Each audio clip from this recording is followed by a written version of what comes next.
الحمد للہ رب العالمین والصلاة والسلام علی سید المرسلین وعلی آلہ واصحابہ اجمعین اما بعد فاعوذ باللہ من الشیطان الرجیم بسم اللہ الرحمن الرحیم انما اموالکم واولادکم فتنہ صدق اللہ مولانا العظیم وبلغنا رسوله النبی الامین المعین المبین الکریم ونحن على ذلك لمن الشاہدین والشاکرین والحمد للہ رب العالمین۔ معزز سامعین کرام، عرض و معروض سے قبل آئیے ہم اور آپ مل کر حصول برکت کے لیے آقائے کائنات مدینے کی تاجدار احمد مصطفیٰ محمد مصطفیٰ روح فدا صلی اللہ تعالی علیہ وسلم کی بارگاہ بےکس پناہ میں ہدیہ درود و سلام نچھاور کر لیں، پڑھی بآواز بلند اللہم صلی علی سیدنا و شفیعنا و نبینا و مولانا محمد بارک وسلم صلاۃ و سلام علیک یا سیدی یا حبیبی یا رسول اللہ صلی اللہ تعالی علیہ وسلم۔ چونکہ آج میں مستقل جو ہے نا کسی عنوان پر گفتگو کرنے کے لیے کھڑا نہیں ہوا ہوں، بلکہ کافی دنوں سے چند ایسے مسائل ذہن میں آ رہے تھے کہ ارادہ بن رہا تھا کہ ان مسائل کے حوالے سے گفتگو کی جائے تاکہ مسئلے کی جو نوعیت ہے وہ بالکل واضح ہو جائے، اور اس سلسلے میں لوگوں کے درمیان جو افراط و تفریط یعنی کمی اور زیادتی پائی جاتی ہے اس سے وہ باز آ کر کے جو اعتدال ہے اور جو درمیانی نظریہ ہے اس کو اپنانے کی کوشش کریں۔ اللہ ہمیں اور آپ کو حق سننے اور حق پر عمل کرنے کی توفیق عطا فرمائے۔ پہلا مسئلہ ہے مسجد میں بچوں کا آنا، بڑا حساس مسئلہ ہے۔ دوسرا مسئلہ ہے چھوٹے بچوں کا اگلی صفوں میں ٹھہرنا، اور تیسرا مسئلہ ہے جمعہ کے خطبے میں خلفائے راشدین کا نام لینا۔ آخر ان تینوں مسئلوں کے حوالے سے واضح نظریہ علماء کا اور ائمہ کا کیا ہے اس پر گفتگو کرنا ہے، آج میرا مقصد ہے۔ چونکہ اس کی وجہ یہ ہے کہ بچوں کے مسجدوں میں آنے کے سلسلے میں بعض لوگوں کا تو نظریہ ایسا ہے کہ وہ قطعی طور پر یہ قبول کرنے کے لیے تیار ہی نہیں ہے کہ مسجد میں بچے آئیں، اور بعض مسجد والوں نے تو باضابطہ بورڈ لگا کر کے رکھ دیا کہ بچوں کو مسجدوں میں نہ لائیں، جبکہ بعض لوگوں کا یہ نظریہ ہے، مطلب عوامی سوچ بتا رہا ہوں، یہ علماء کا اور کتابوں کی سوچ نہیں بتا رہا ہوں، کہ بچے مسجد میں آئیں، اور باضابطہ بعض مسجد والوں نے بورڈ لگا کے رکھا ہے کہ اپنے ساتھ بچوں کو لے کر آئیں چونکہ یہ امت کے مستقبل ہیں۔ ظاہر سی بات ہے یہ جو افراط و تفریط کا نظریہ ہے کہ ہماری سوچ یہ ہے کہ بچے نہ آئیں، ہماری سوچ یہ ہے کہ بچے آئیں، ہماری سوچ یہ ہے کہ بچے جو ہے آ کر کے ڈسٹرب کرتے ہیں تو ان کو بالکل نہ لائیں، بعض ہمیں بچے مجبور کرتے ہیں لانے پر تو ہم لے کر کے آئیں، یہ سوچ ہماری چوائس کیا ہے، ہماری پسند کیا ہے، اس کو ختم کریں۔ اس سلسلے میں اسلام، احادیث مصطفیٰ اور ساتھ ہی ساتھ علماء ہماری کیا رہنمائی کرتے ہیں اس نظریے اور سوچ کو اپنانا انتہائی ضروری ہے۔ ظاہر سی بات ہے کہ مسجد میں مطلقاً بچے کا لانا یہ ممنوع نہیں ہے، چاہے وہ کتنے ہی چھوٹے کیوں نہ ہو، مطلقاً لانا ممنوع نہیں ہے۔ اب اس کی وجہ دیکھیں کہ نماز کے علاوہ بہت دفعہ ایسا ہوتا ہے کہ لوگ چھوٹے بچوں کو لے کر کے ائمہ اور مؤذنین سے دم کروانے کے لیے لے کر کے آتے ہیں، اور اب تو حالات بالکل یکسر بدل گئے۔ پہلے زمانہ ایسا بھی تھا کہ خواتین یا بچے یا بچیاں چھوٹے چھوٹے بچوں کو مسجدوں کے دروازے پہ لے کے کھڑے ہوتے تھے، اور جب نمازی وہاں سے گزرتے تھے تو صفوں پر دم کرتے ہوئے اور دعا پڑھتے ہوئے گزر جاتے تھے۔ یہ ایک اچھی سوچ تھی لوگوں کی کہ نمازی ہیں، ان کی دعاؤں میں برکتیں ہوتی ہیں، ان کی زبان پاک صاف ہوتی ہے، لہٰذا دعا پڑھیں گے، تو انشاءاللہ العزیز بلائیں ٹل جائے گی. لیکن اب معاملہ یہ ہو گیا کہ یہ سلسلہ تو بند ہی ہو گیا, کیونکہ اب معاملہ یہ ہے کہ دکانیں کھل چکی باباؤں کی. اب وہ بابا پڑھیں گے تو ہی ٹھیک ہوں گے. لوگوں کا نظریہ بالکل بدل گیا. یعنی اللہ کا کوئی مقرب اور اچھا بندہ دعا پڑھ دے تو اب یہ سوچ نکل گئی کہ اس کی دعا میں شفا ہے. بابا کے پاس جب تک جائیں گے نہیں, دعا پڑھائیں گے نہیں, ہدیہ دیں گے نہیں, تعویذ لیں گے نہیں, تب تک یہ سوچ آ گئی ہے لوگوں میں کہ شفا ملے گی نہیں. یہ سوچ کو بھی ہٹانے کی ضرورت ہے. اور میں سمجھتا ہوں کہ آج کی تاریخ میں جو باباؤں نے ریٹ بڑھا دیا ہے نا, انہوں نے ہماری سوچ کو پکڑ لیا ہے کہ اب یہ تو مسجدوں میں جا کے دعا کرائیں گے نہیں, لا محالہ یہیں آنا ہے. پہلے ہوتا کیا تھا, آدمی اگر بیمار بھی ہو جائے نا تو حتی الامکان خود سے ہی وہ علاج کرنے کی کوشش کرتا تھا. تلسی کے پتے ہیں, شہد ہے, گھریلو نسخے ہیں, ان ساری چیزوں کا استعمال ہوتا تھا. انسان بہت زیادہ بیمار ہو گیا تو پھر وہ دواخانے پہنچتا تھا. اب حال یہ ہے جو بیمار نہیں وہ بھی دواخانے پہنچ رہا ہے. ڈاکٹر صاحب ذرا خون ٹیسٹ کر لیجئے, ذرا ڈاکٹر صاحب بی پی دیکھ لیجئے, ذرا ڈاکٹر صاحب یہ دیکھ لیجئے. اب ڈاکٹروں نے ہماری مجبوری پکڑی. لا محالہ آج حال یہ ہو گیا ہے کہ علاج کرانا انسان کا اتنا دشوار ہو گیا ہے, اتنا دشوار ہو گیا ہے کہ جب میں دعا کرتا ہوں تو اس میں یہ بھی شامل کرتا ہوں کہ اے اللہ مسلمانوں کو جیل سے, کورٹ سے, کچہریوں سے, پولیسوں سے اور ڈاکٹروں اور باباؤں سے بھی حفاظت فرما. جو وہاں گیا پھر بڑے مسائل ہیں. تو یہی جو ہے چیزیں ہم نے بھی لا لی.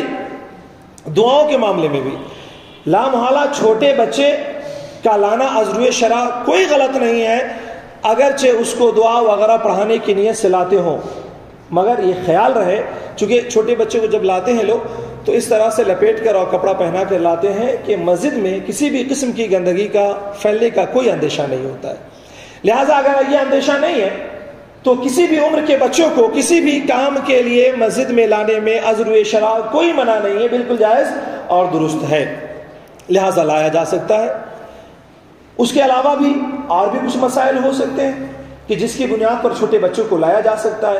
اگر اس بچے سے کوئی گندگی کے پھیلنے کا اندیشہ نہیں ہے تو بالکل لایا جا سکتا ہے.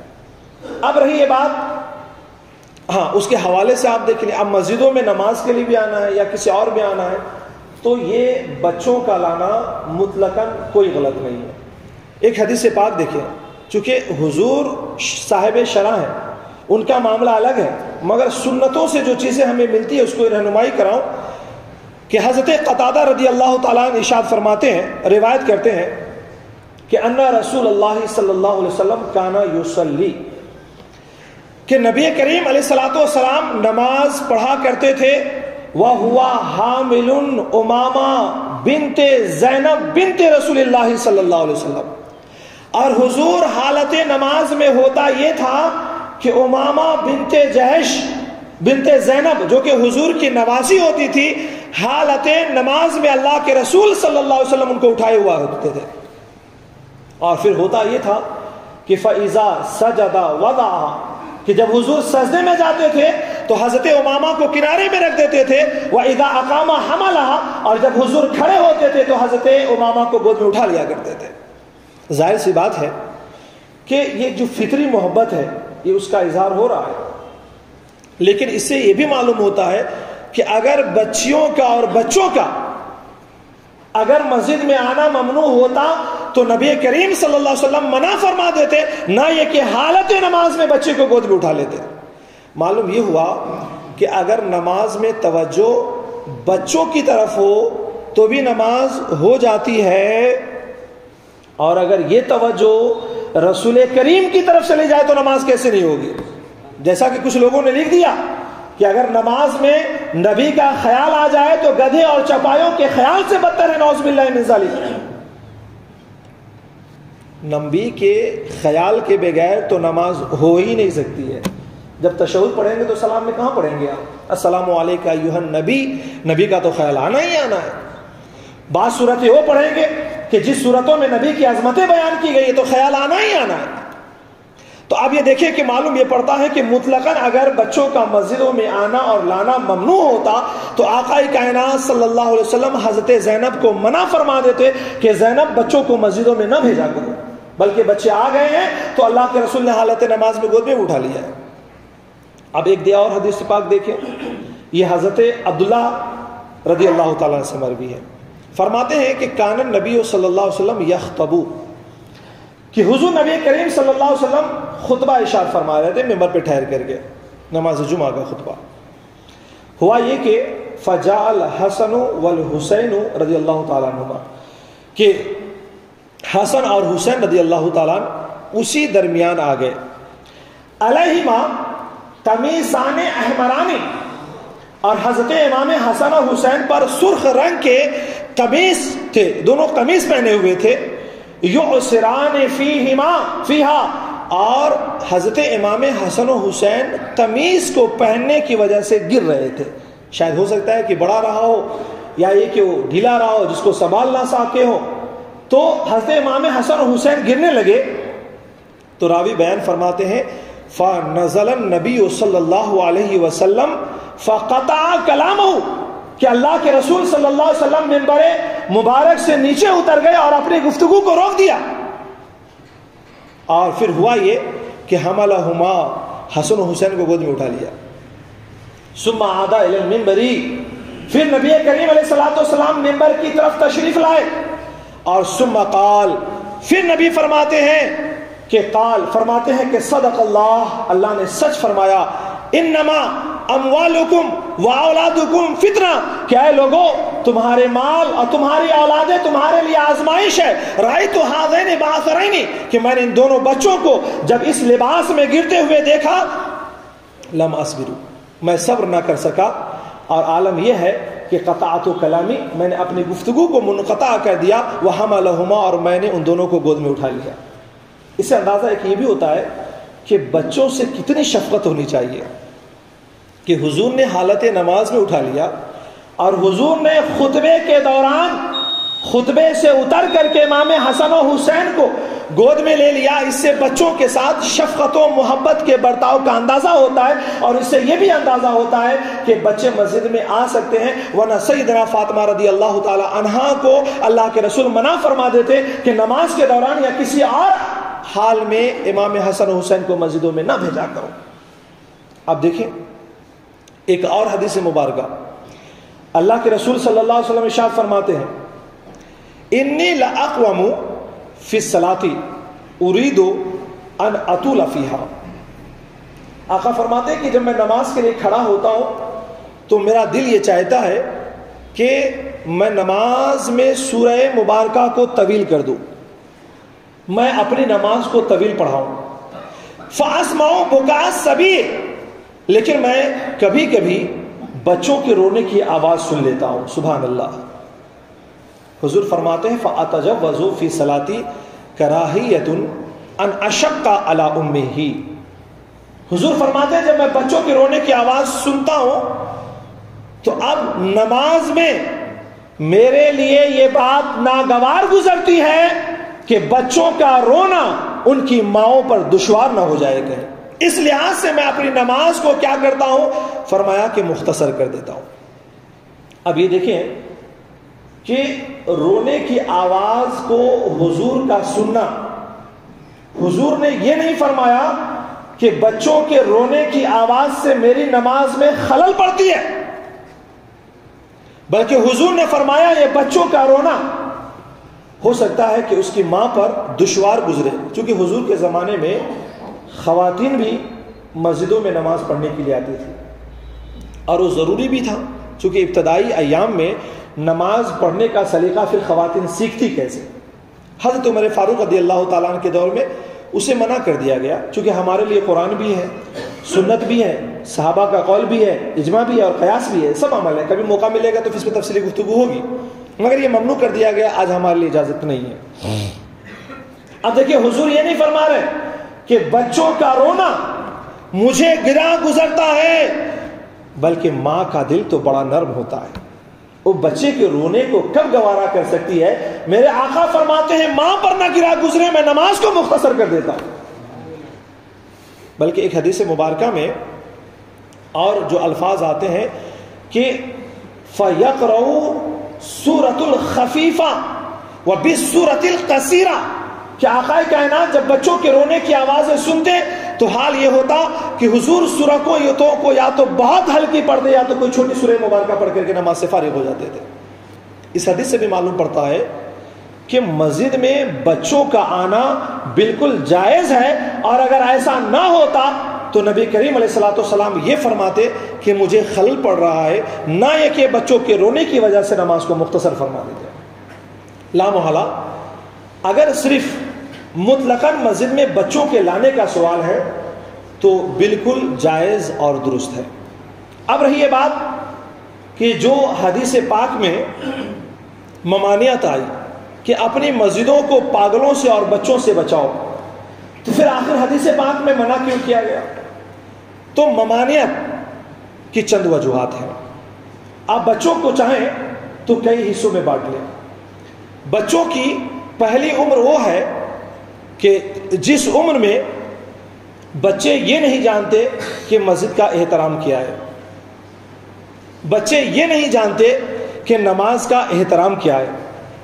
ہو سکتا ہے کہ مسجدوں میں آئیں گے تو گندگیاں کر دیں گے، یہ بھی ہو سکتا ہے کہ مسجدوں میں آئیں گے تو نماز میں انتہائی خلل پیدا کر دیں گے، تو ایسے بچوں کو مسجد میں لانا منع ہے۔ نہ یہ کہ مطلقاً کسی بچے کو لانا منع ہے، بلکہ بچے اگر حد بلوغ کو نہ پہنچے ہوں اور وہ بچہ مسجد کا احترام کرنا جانتا ہے اور بچہ اور نماز کا بھی احترام جانتا ہے، تو ایسے بچے کو لانا نماز کے لیے درست ہی نہیں بلکہ بہتر ہے کہ ایسے بچے کو لایا جائے تاکہ وہ نماز پڑھنا سیکھے، نماز کی طرف ان کی رغبتیں پیدا ہو۔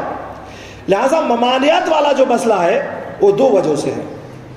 پہلی وجہ یہ ہے کہ بچہ مسجد کے اندر کوئی گندگی پیدا کر دے گا، اور مسجد کو گندگی سے بچانے کی جو ممانعت آئی ہے، لہذا اس بنیاد پر اتنے چھوٹے بچے کو لانا منع ہے کہ جس بچے سے گندگی نہ ہونے کا اندیشہ قوی ہو، یعنی ایسا بھی نہیں کہ تھوڑا بہت احتمال ہو تو نہیں لایا جائے، بلکہ پورا یقین ہو کہ ہاں یہ بچہ گندگی نہیں کرے گا، یا یہ ہے کہ اندیشہ ہے مگر عام طور سے نہیں کرتا ہے، تو ایسے بچے کو مسجدوں میں لایا جا سکتا ہے، لانے میں کوئی حرج نہیں ہے۔ اور تو دو چیزیں ہو گئی، ایک تو بچہ حد بلوغت کو نہ پہنچا ہو تو یا تو اس سے یہ امکان قوی ہو کہ گندگی کر دے گا، تو ایسے بچوں کو نہ لایا جائے۔ ہاں تھوڑا بہت اندیشہ ہے تو اس سے کوئی حرج نہیں، لیکن قوی ہو اندیشہ ہو کہ نہیں کرے گا، لایا جائے۔ اب دوسری چیز یہ ہے کہ بچہ گندگی تو نہیں کرے گا مگر یہ اندیشہ ہے کہ وہ مسجد کا احترام نہیں جانتا ہے، نماز کا اہتمام نہیں جانتا ہے، لہٰذا ان نمازوں میں بلا وجہ خلل پیدا کرے گا، لہٰذا ایسے بچوں کو لانا کوئی حرام نہیں ہے، بہتر ہے کہ نہ لایا جائے۔ بعض دفعہ ہوتا ہے چھوٹے بچے ایسے ہوتے ہیں کہ میں نے خود اپنی مسجدوں میں دیکھا کہ وہ پیچھے سے نکل کر آگے آ جاتے ہیں، وہ سبوں کا موبائل ہے، پرس ہے، جمع کر لیتے بیٹھتے ہیں، تو اندیشہ ہے کہ خلل پیدا کرے گا، لہٰذا ایسے بچوں کو کوشش کرے کہ نہ لایا جائے۔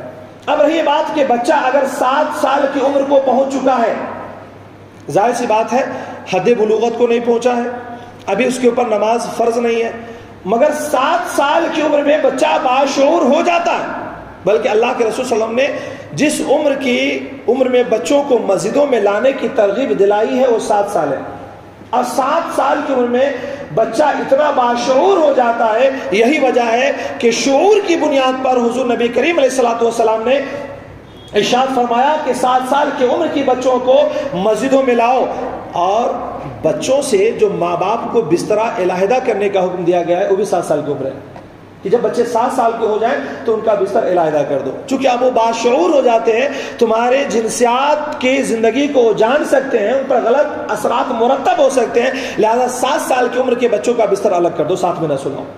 لہذا اب 7 سال کی عمر کو اگر بچے پہنچ چکے ہیں تو بہرکیف ان کو مسجد میں لایا جا سکتا ہے، اس کی تاکید حدیث مبارکہ سے ملتی ہے۔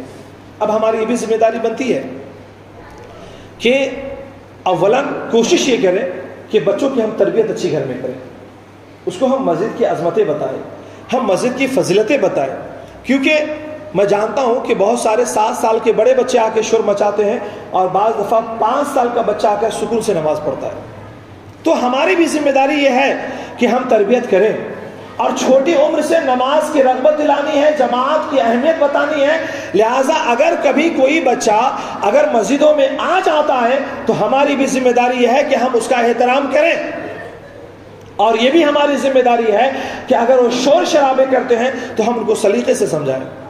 ظاہر سی بات ہے ان کو بہت محبت سے سمجھائیں، نہ ان کو مارا جائے نہ ان کو ڈانٹا جائے، کیونکہ اگر ہمارے مارنے کی وجہ سے اور اگر ہمارے ڈانٹنے کی وجہ سے اگر اس کے دل میں مسجد سے آنے کی نفرتیں پیدا ہو گئی تو اس کا ذمہ دار کون ہوگا؟ اس لحاظ سے بہت محبت سے، جتنی محبت سے ہم اپنی اولادوں کو گھروں میں سمجھاتے ہیں ویسے ہی مسجد میں اپنی اور دوسروں کی اولادوں کو بھی سمجھانے کی ضرورت ہے. دیکھیے اگر بچے شور شرابہ کرتے ہیں، بھائی گھروں میں بھی شور مچاتے ہیں تو کیا گھر سے باہر نکال دیا جائے؟ ٹھیک ہے مسجد میں بچنا ہے، شور شرابہ نہ کیا جائے، مگر ان کی اصلاح ہونی چاہیے، ان کی سلیقے سے تربیت ہونی چاہیے، ان کو سلیقے سے خاموش کرانا چاہیے. لہٰذا بچوں کا مسجد میں آنا یہ مطلقاً ناجائز اور حرام نہیں ہے، بلکہ ان بچوں کو لانے سے رکا جائے جو بچے مسجد میں گندگی کر سکتے ہیں یا جو بچے نماز کی اہمیتوں کو نہیں جانتے اور اس میں خلل پیدا کر سکتے ہیں، ایسے بچوں کو بہتر ہے کہ نہ لایا جائے. اور جو بچے کتنے ہی کم عمر کے ہوں اگر وہ نماز کی اہمیت اور مسجد کے احترام جانتے ہیں تو بہرکیف ان کو لانا ہی چاہیے تاکہ وہ مسجدوں کی اہمیت کو اور نماز کی اہمیتوں کو سیکھ سکے اور جان سکے. لہٰذا ہم یہ ذہن بالکل نہ بنائیں کہ مسجد میں بچوں کو لایا ہی نہ جائے، اور یہ بھی ذہن نہ بنائیں کہ بچوں کو لایا ہی جائے، بلکہ ہم دیکھیں کہ یہ بچہ کس معیار کا ہے اور مسجد اور نماز کے احترام کے معیار پر اگر اترتا ہے چاہے وہ کتنا ہی چھوٹا کیوں نہ ہو بہرکیف اسے لایا جا سکتا ہے. اور اگر وہ مسجد کو گندگی کر سکتا ہے اور نماز کے احترام کو نہیں جانتا ہے تو بہتر یہ ہے کہ ایسے بچوں کو سمجھا کر کے گھروں پہ روک دیا جائے، مسجدوں میں نہ لایا جائے. اب دوسرا مسئلہ یہ آتا ہے کہ بچے عام طور سے آگے صف میں بھی آ کے ٹھہر جاتے ہیں، تو کیا کیا جائے؟ ظاہر سی بات ہے کہ حکم تو یہ ہے کہ پہلے جو ہے نا مردوں کی صف ہو، اس کے بعد جو ہے نا بچوں کی صف ہو، اس کے بعد عورتوں کی صف ہو، اس کے بعد مخنثوں کی صف ہو. اگر سبوں کی صف لگ رہی ہے تو، چونکہ ہمارے مسجدوں میں اب مخنث کے آنے اور عورتوں کے آنے کا کوئی سوال نہیں ہے، لہذا صورت مسئلہ یہ بن جاتا ہے کہ پہلے بڑی عمر کے لوگ ٹھہرے اور اس کے پیچھے بچوں کو ٹھہرایا جائے. یہی صورت مسئلہ ہے. لیکن اگر کوئی بچہ مسجد میں آ جاتا ہے اور اگلی صف میں ٹھہر جاتا ہے، اس بات کو یاد رکھیں کہ اگر شروع میں ہی ہمارے پاس زیادہ بچے آ گئے کہ اگر 8-10 بچے ہیں تو بہتر یہ ہے کہ بڑے لوگ اگلی صفوں میں ٹھہریں اور ان سارے بچوں کو ایک صفوں میں لگا دیا جائے. مگر آج کل کے فقہا نے اس بات کا اشارہ دیا ہے کہ ان کو پیچھے کرنے کے بجائے ان کو صفوں کے کنارے میں رکھ دیا جائے، اور جو لوگ ان کے والد ہوتے ہیں یا سرپرست ہوتے ہیں بہتر یہ ہے کہ بچوں کو لے کر کے وہ ٹھہریں. اس کی وجہ یہ ہے کہ اگر 8-10 بچوں کو ایک ساتھ کر دیا جائے تو ہو سکتا ہے کوئی اس میں ایک ایسا بچہ ہو جو پھر شور شرابہ کرنے پر سبوں کو مجبور کر دے. لہٰذا اگر کوئی کنارے میں لے کر کے اگر بچوں کو ٹھہرتا ہے تو کوئی غلط نہیں ہے. یہ جدید فقہا نے حکم دیا ہے کہ ایک ساتھ بچوں کو ٹھہرانے میں قوی اندیشہ ہے. میں آپ کو بتاؤں کہ تربیت بڑا اثر جاتا ہے. ابھی جو ہے ہمنا آباد کے علاقے میں ایک خطاب کرنے کے لیے جانا ہوا، ایک مکتب چلتا ہے، میں نے دیکھا کہ 150 سے 250 بچے پڑھتے ہیں. اب مغرب کی نماز ہمیں مسجد میں ادا کرنی تھی. مغرب کی نماز جب میں نے ادا کر لی تو میں نے دیکھا کہ پیچھے بچے سب بیٹھے ہوئے ہیں. یقین جانیے 250 بچے، اور پوری نماز میں ہم کو احساس ہی نہیں ہو سکا کہ بچے بھی پیچھے ٹھہرے ہوئے. آپ اندازہ لگائیں کہ اساتذہ نے یا والدین نے ان کی کتنی سلیقے سے تربیت کی ہوگی کہ 4 سال 5 سال سے لے کر 12 سال تک کے بچے تھے، 150 سے 250 بچے تھے، مگر ایک ایسی آواز بھی نہیں آئی کہ جس سے احساس ہو سکے کہ پیچھے بچے ٹھہرے ہوئے. اور پھر میں نے دیکھا کہ نماز کے بعد بڑا بچہ آگے، چھوٹا بچہ پیچھے، اور ایک لائن سے سب اپنے مدرسے کو چلے گئے. تو ذمہ داری ہماری بھی ہے کہ ہم بچوں کو اس سلیقے سے اور اس تربیت میں ڈھاریں، چاہے وہ نرمی سے سمجھے چاہے وہ سختی سے سمجھے، اور ہمیں سمجھانا یہ ہماری ذمہ داری ہے. لہٰذا اگر بچے آ جاتے ہیں تو اگر ایک ساتھ جمع کرنے میں یہ اندیشہ ہے کہ وہ شور مچائیں گے تو ایسے بچوں کو کنارے ان کے والد گرامی یا ان کے سرپرست لے کر کے ٹھہر سکتے ہیں. بالکل کوئی حرج نہیں ہے، کوئی عیب نہیں ہے. اب اگر کوئی بچہ اگر نماز میں کوئی خلل پیدا نہیں کرتا ہے اور کوئی دقتیں نہیں دیتا ہے اور وہ بچہ آ کر کے اگر آگے کی صف میں بھی اگر ٹھہر گیا تو ہمارے لیے یہ اجازت نہیں ہے کہ ہم اس کو اٹھا کر کے پیچھے دھکیل دیں، بلکہ اس کو پڑھنے دیجیے۔ اگر وہ نماز کے آداب جانتا ہے، نماز کا احترام کرتا ہے، نماز میں کوئی خلل پیدا نہیں کرتا ہے۔ میں اپنی مسجد میں جانتا ہوں 5 سال کا بچہ آتا ہے، پہلی صف میں نماز پڑھتا ہے، مگر کبھی ایک چو چرا نہیں کرتا ہے۔ لہٰذا اب ایسا نہیں کہ ہم بڑے ہیں تو اس کو اٹھا کر کے پیچھے ڈال دیں، پڑھنے دیجیے جہاں پہ وہ نماز پڑھ رہا ہے۔ اللہ کی نظر میں کون کتنا محبوب ہے کسی کا اندازہ لگانا بہت مشکل ہے۔ اور اس کے علاوہ یہ تو ہو گیا، بعض دفعہ ایسا ہوتا ہے کہ ہم نے 1 صف 2 صفیں لگا لی، تیسرے صف میں بچے ہوتے ہیں، 8-10 بچے ہوتے ہیں۔ اگر ہم بڑے آتے ہیں تو ہماری ذمہ داری ہے کہ ان کے بازو میں ٹھہر جائے، نہ کہ پورے 8 اور 10 کو ایک ساتھ پکڑ کے پیچھے دھکیل دیں۔ یہ بھی نہیں ہونا چاہیے۔ ان بچوں کو وہیں پہ رہنے دے اور ہم آزو بازو ٹھہر جائیں۔ میں نے پہلے ہی بتا دیا کہ کن بچوں کو آنا منع ہے۔ اگر بچہ نماز کا احترام کرتا ہے تو جہاں پر ٹھہرا ہے اسے ٹھہرے رہنے دیں، انہیں دھکا دھکی ادھر ادھر نہ کریں۔ یہ مزاج اچھا نہیں ہے، وہ بھی اللہ کی بارگاہ میں ٹھہرا ہوا ہے۔ لہٰذا ان چیزوں کا خیال ہمیں رکھنا ہوگا کہ بچے اگر آ کر کے پہلی صف میں ٹھہر گئے ہیں اور اگر وہ تنہا بھی ہے اور نماز میں کوئی اگر خلل نہیں پیدا کرتا ہے تو ان کو وہیں پہ رہنے دیا جائے اور نماز پڑھنے دیا جائے۔ اور اگر 8-10 بچے اگر صف لگا چکے ہیں، ہم بعد میں آتے ہیں، تو بھی ان کو دھکیل کر کے پیچھے نہ کریں، بلکہ جہاں پر وہ نماز پڑھتے ہیں پڑھنے دیں۔ اور اگر اپنے ساتھ بچوں کو لے کر آتے ہیں تو بہتر یہ ہے کہ کسی کنارے میں بیٹھ کر کے بچوں کو صف کے کنارے میں ٹھہرا کر کے نماز پڑھائیں۔ یہ ان کی تربیت کا اچھا سلیقہ ہے۔ تو چونکہ میں نے حال ہی میں ایک گروپ میں نے دیکھا، ایک مسجد کا کسی نے جو ہے نا ڈالا تھا کہ بچوں کو مسجد میں نہ لائے، بعض لوگوں نے دوسرے اس کی رپلائی دی کہ بھائی اس مسجد میں لکھا ہے کہ بچوں کو لائے۔ تو مجھے ایسا لگا کہ اس حوالے سے جو مسئلہ ہے اس کو واضح کر دیا جائے۔ لہٰذا اگر قوی اندیشہ ہو، پورا یقین ہو کہ بچہ گندگی کر دے گا تو نہ لائیں، یا یہ اندیشہ ہو کہ بچہ نماز میں خلل پیدا کر ہی دے گا تو نہ لائیں۔ بقیہ صورتوں میں کسی بھی عمر کے بچے ہوں ان کو لایا جا سکتا ہے۔ اگلے صف میں اگر ٹھہرتا ہے تو انہیں رہنے دیا جائے، انہیں پیچھے نہ کیا جائے، پیچھے کے بچوں کو بہت پیچھے نہ کیا جائے۔ لہٰذا آپ کو جہاں جگہ ملے سلیقے سے نماز پڑھ لیں، یہی صورت مسئلہ ہے۔ چونکہ ایک مسئلہ اور بیان کر دیتا ہوں، اور وہ مسئلہ یہ ہے 2 سے 4 منٹ میں کہ امام جب خطیب ممبر پہ ہوتا ہے اور خطبہ دیتا ہے تو دوسرے خطبے میں خلفائے راشدین کا نام لینا۔ چونکہ لوگوں نے میرا بھی عمل دیکھا ہوگا کہ بعض دفعہ میں نام لیتا ہوں اور بعض دفعہ نام نہیں لیتا ہوں، مگر ہاں یہ ضرور ہے کہ خلفائے راشدین صحابہ وغیرہ پر سلام تو اور درود تو ضرور پڑھتا ہوں۔ محسوس کرنے والے کر لیے ہوں گے وَعَلَىٰ آلِهِ وَأَصْحَابِهِ وَخُلَفَائِ رَاشِدِينَ وَأَبْنَائِهِ وَبَنَاتِهِ رضوان اللہ تعالیٰ علیہم اجمعین۔ یہ اختصار کے ساتھ سبوں پر ہو گیا۔ نام لینے کا مسئلہ چونکہ اس لیے وضاحت کر دیتا ہوں کہ بہت سارے لوگ سوال کرتے ہیں کہ مولانا آپ نے خطبے میں خلفائے راشدین کا نام نہیں لیا، بلکہ بعض لوگوں نے کہا ارے بھائی مولانا سے پوچھو یہ کس نظریے کے ہیں، خلفائے راشدین کا نام ہی نہیں لیے۔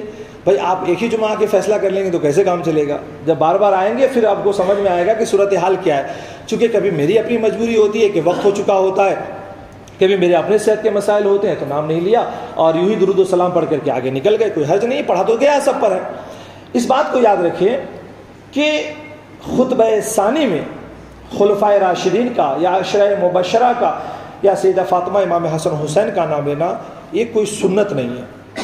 اللہ کے رسول نے خطبہ دیا تو کیا خلفائے راشدین کا نام لیا؟ نہیں لیا۔ خود خلفائے راشدین نے جب ممبر پہ خطبہ دیا تو کیا خلفائے راشدین کا نام لیا گیا؟ نہیں لیا گیا۔ خلفائے راشدین کا خطبہ ثانی میں ممبر پہ نام لینا یہ نہ سنت ہے، نہ خلفائے راشدین کی سنت ہے، نہ کسی صحابہ کا عمل ہے۔ ہوا یہ کہ جب خلافت بنو امیہ کا قیام ہوا تو ان لوگوں نے خطبہ ثانیہ میں خلفائے راشدین یا دیگر اکابرین کے حوالے سے برے بھرے الفاظ کو شامل کر لیا، اور پھر خلافت بنو امیہ کے خلیفہ برحق حضرت عمر بن عبدالعزیز رضی اللہ تعالیٰ عنہ جب خلیفہ بنے اور پہلی صدی کے آپ مجدد ہیں، جب آپ خلیفہ بنے تو آپ نے بنو امیہ اپنے بڑوں کے طور و طریقوں کو ختم فرمایا اور کہا یہاں پہ جو برا بھلا نام لیا جا رہا تھا اب یہاں سے یہ طریقہ نافذ کرو کہ خلفائے راشدین اور صحابہ اور عشرہ مبشرہ ہمارے لیے لائق احترام و تعظیم ہے، لہذا نبی پر سرود و سلام کے ساتھ ساتھ خلفائے راشدین اور عشرہ مبشرہ پر بھی پڑھا جائے۔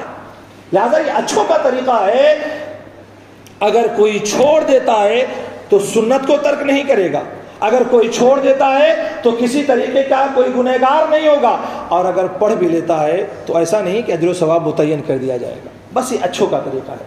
لہٰذا آپ کہیں بھی نماز پڑھتے ہو تو ائمہ کے لیے مسائل کھڑا نہیں کریں کہ امام صاحب نے خطبے میں نام نہیں لیا، یہ نہیں کیا، وہ نہیں کیا۔ دیکھیے امام بہتر جانتا ہے کہ اسے کیا کرنا ہے اور اسے نہیں کیا کرنا ہے، اور اگر نہیں جانتا تو میں ائمہ سے بھی گزارش کرتا ہوں کہ وہ سیکھیں، وہ اپنی اصلاح کریں، وہ مسائل کو جانیں۔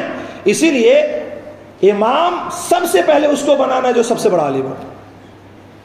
بعض دفعہ ایسی بھی شکایتیں آتی ہیں، خیر میری آئے یا کسی کی بھی آئے، امام صاحب نے دوسری رکعت میں سورہ اخلاص پڑھ دیا، ارے اللہ کے بندے دوسری صورتوں کے مقابل میں تم کو زیادہ ثواب مل گیا تو اور کیا چاہیے؟ یہ بھی تو دیکھو کہ دیکھیں ایک بات یاد رکھیں، کسی بھی بڑی صورتوں کے آیات پڑھنے سے زیادہ افضل ہے چھوٹی صورتوں کو پڑھنا، کیونکہ بڑی صورتوں کی چند آیتوں کو پڑھنے میں سورہ پڑھنے کا ثواب نہیں ہے، آیتوں کو پڑھنے کا ثواب ہے، اور چھوٹی صورتوں کو مکمل پڑھ دینے میں صورتوں کے پڑھنے کا بھی ثواب ہے، اور آیتوں کے مقابل میں سورت کو پڑھنا زیادہ افضل و بہتر ہے۔ تو لہٰذا امام جانتا ہے، اور اگر جو امام نہیں جانتے، ورنہ ہمارا آج کل معیار کیا ہے؟ دیکھیے امام کا معیار یہ ہونا چاہیے سب سے بڑا عالم ہو، اور جب نہ ملے تو اتنا ہو کہ نماز پڑھا لے۔ اب ہماری قوم کیا ڈھونڈتی ہے؟ بس نماز پڑھا لیا تو بس ہے، یعنی ہم اوپر سے آنے کے بجائے نیچے سے جانا شروع کر دیا۔ یہ ذہنیت کو بدلے، یہ طور طریقوں کو بدلے، اور کسی بھی مسائل میں کسی کو بھی اختلاف ہوتا ہو، یہاں یا کہیں بھی آپ نماز پڑھیں تو آپ کی ذمہ داری ہے کہ براہ راست امام سے گفتگو کریں کہ امام صاحب آپ نے یہ پڑھا ہے، آپ نے یہ کیا۔ ہمارے پاس الحمدللہ ایسے مقتدی ہیں جو الحمدللہ کسی مسئلے میں آ کے تبادلے خیال کرتے ہیں، اور ہم اسے الحمدللہ اگر قابل قبول ہو تو ہم قبول بھی کرتے ہیں، اور اگر ناقابل قبول ہو تو ہم صحیح مسئلہ بتاتے بھی ہیں۔ لہٰذا کسی بھی مسئلے کی نوعیت کو باہر نہ گفتگو کریں۔ بہت سارے خطبے کو مسئلے کو لے کر باہر گفتگو کرتے ہیں، میں نے کہا بھائی وہ ہمارے پاس آئے، مسئلے کی نوعیت کو واضح کریں گے۔ تو بہرکیف 3 مسئلے پہ آج مجھے گفتگو کرنی تھی۔ اولاً یہ کہ مسجد میں بچوں کا لانا، دوسرا مسئلہ یہ تھا کہ پہلی صفوں میں یا آگے کی صفوں میں چھوٹے بچے کا ٹھہر جانا، اور تیسرا یہ تھا کہ خطبہ ثانی میں خلفائے راشدین یا عشرہ مبشرہ کا نام لینا۔ تو اس سلسلے میں جو بھی مسئلے کی صحیح نوعیت ہے ہم نے رکھ دی ہے، اللہ کرے کہ ہمیں اور آپ کو بہتر عمل کی توفیق عطا فرمائے۔ مولا کریم کی بارگاہ میں دعا ہے کہ اللہ کریم ہم تمام لوگوں کو بہتر عمل کرنے کی توفیق عطا فرمائے۔ مولا ہر قسم کے گناہوں سے بچنے اور نیک عمل کرنے کی توفیق عطا فرمائے۔ مولا کریم ہمیں جو کوئی پریشان حال ہے ان کی پریشانی کو دفع فرمائے۔ مولا کریم ہمیں کوئی بیمار ہے، کسی کے ماں باپ بھائی بہن خیش و اقارب اہل و عیال آل و اولاد بیمار ہیں، تو مولا ہر ایک کو شفائے کاملہ و عاجلہ عطا فرمائے۔ مولا کریم دنیا جہان کے مسلمان بالخصوص اہلیان محلہ مصلیان مسجد اور حاضرین مسجد کے جان مال عزت و آبرو کی حفاظت فرمائے۔ مولا سبھی کو اپنے حفظ و امان میں جگہ نصیب فرمائے۔ مولا ہم میں سے کوئی اگر حصول علم کے لیے، حصول ملازمت کے لیے، کاروبار کے لیے اگر مولا پریشان ہے تو سب کی پریشانی کو دفع فرمائے۔ مولا ہر ایک کے اوپر آسانیوں کے دروازے کو کشادہ فرمائے۔ بالخصوص مولا ہمارے نوجوانوں کو صحیح شعور عطا فرمائے، انہیں اپنے وقت کا بہتر استعمال کرنے کی توفیق عطا فرمائے، انہیں اپنے ماں باپ کو راضی رکھنے، ماں باپ کا احترام کرنے اور ان کی قدر کرنے کی توفیق عطا فرمائے۔ جن کے ماں باپ دنیا سے جا چکے ہیں مولا ان کی مغفرت فرمائے، مولا ان کے درجات کو بلند فرمائے، مولا انہیں کروٹے کروٹے جنت نصیب فرمائے۔ مولا ہم سبھی کا خاتمہ ایمان پر فرمائے، عذاب قبر سے محفوظ فرمائے، قبر کی سختیوں سے محفوظ فرمائے، سوال و جواب میں آسانی پیدا فرمائے، پیارے حبیب کے نور سے مولا ہماری قبروں کو منور فرمائے اور جنت میں نبی کی غلامی نصیب فرمائے۔ وآخر دعوانا ان الحمد للہ رب العالمین، استغفر اللہ ربی من کل ذنب